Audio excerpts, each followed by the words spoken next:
Happy new year. Welcome to ഐ+ daily current affairs. ഇന്ന് 2026 ജനുവരി 1. ഇന്നത്തെ പ്രധാന ആനുകാലിക സംഭവങ്ങൾ നോക്കാം. ദോഹയിൽ നടന്ന 2025 FIDE world rapid and blitz ചാമ്പ്യൻഷിപ്പിൽ പുരുഷ വിഭാഗത്തിൽ മാഗ്നസ് കാൾസൺ ജേതാവായി.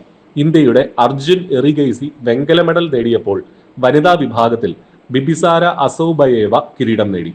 ബംഗ്ലാദേശിലെ ആദ്യത്തെ വനിതാ പ്രധാനമന്ത്രിയും BNP ചെയർപേഴ്സണുമായിരുന്ന ഖാലിദ സിയ 80-ാം വയസ്സിൽ അന്തരിച്ചു.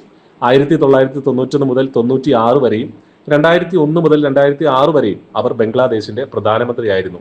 ബേനസീർ ഭൂട്ടോയ്ക്ക് ശേഷം ലോകത്തെ രണ്ടാമത്തെ മുസ്ലിം വനിതാ പ്രധാനമന്ത്രിയായി അവർ മാറിയിരുന്നു. അമിക്കസ് ഗ്രോത്ത് പുറത്തിറക്കിയ റിപ്പോർട്ടിൽ 6.9 ദശലക്ഷം ടൺ റയർ എർത്ത് ഓക്സൈഡുമായി ഇന്ത്യ 3-ാം സ്ഥാനത്തെത്തി.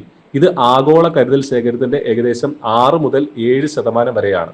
44 MT REOയുമായി ചൈന 1-ാം സ്ഥാനത്തും 21 MT ആയുമായി ബ്രസീൽ 2-ാം സ്ഥാനത്തുമാണ്. ഡെയിലി കറണ്ട് അഫയേഴ്സ് ലഭിക്കാൻ ഇപ്പോൾ തന്നെ ചാനൽ സബ്സ്ക്രൈബ് ചെയ്യും.